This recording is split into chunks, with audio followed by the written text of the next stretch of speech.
बिहार के दंगल में जनसुराज को लगी पहली ठोकर, कहीं नामांकन हुआ रद्द तो कहीं उम्मीदवार हुए गायब। मुश्किलों में फंसे अब प्रशांत किशोर। पहले दो वोटर को लेकर दिखा बिहार में चुनावी संग्राम, अब उम्मीदवार के गायब होने से पार्टी की छवि खराब। जो हुआ उसने कर दिया पीके को परेशान। बिहार की सियासी पिच में इस बार सबसे ज्यादा चर्चा जिस नए खिलाड़ी की थी वो रणनीतिकार से नेता बने प्रशांत किशोर और उनकी पार्टी जनसुराज की थी।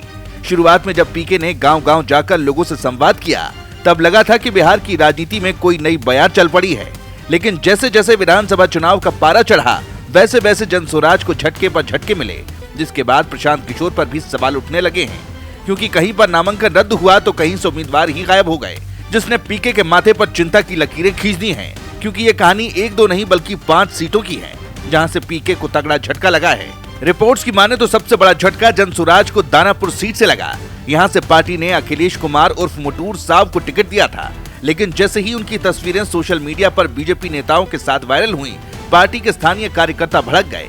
उन्होंने आरोप लगाया कि जो लोग 2 साल से जनसुराज के लिए गांव में मिट्टी छान रहे थे, उन्हें नजरअंदाज कर बाहरी और भाजपाई झुकाव वाले लोगों को टिकट थमा दिया गया। यही नहीं, कार्यकर्ताओं ने ये भी कहा कि पीके ने खुद उस सिद्धांत से मुंह मोड़ लिया जिसके दम पर वो जनता के बीच गए थे। दानापुर में हुए इस विवाद ने पार्टी के अंदर की दरारों को खोल दिया है और पीके की ईमानदार राजनीति वाली छवि पर सवाल खड़े कर दिए हैं। वहीं ब्रह्मपुर में तो मामला और भी दिलचस्प निकला।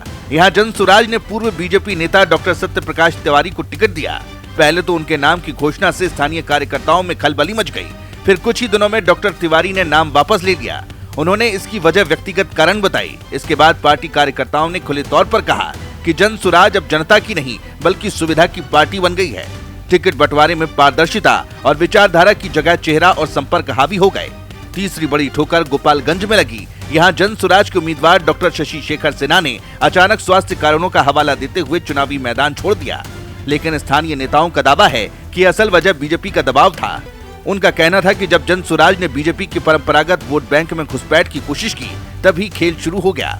सीतामढ़ी में भी ऐसा ही हुआ, जहां उम्मीदवार जियाउद्दीन खान ने समाज के दबाव की कहानी सुनाई और खुद को रेस से बाहर कर लिया। लेकिन कार्यकर्ताओं का मानना है कि मामला जाति समीकरण और डराने मनाने से जुड़ा था। वहीं वाल्मीकि नगर में तो जनसुराज के उम्मीदवार दृग नारायण प्रसाद का नामांकन ही रद्द हो गया, जिसकी वजह तकनीकी गड़बड़ी बताई गई, लेकिन स्थानीय स्तर पर इसे प्रबंधन की विफलता माना गया।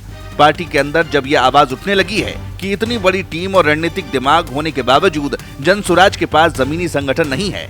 जिन लोगों ने शुरुआत में पार्टी के लिए खून पसीना बहाया उन्हें टिकट नहीं मिला। यही कारण है कि जनसुराज 5 सीटों पर बिना लड़े ही हार मान गई। दावा है कि इन सब घटनाओं ने प्रशांत किशोर के लिए सिरदर्द बढ़ा दिया है। उन्होंने इन मामलों के लिए बीजेपी और गृह मंत्री अमित शाह को जिम्मेदार ठहराया है।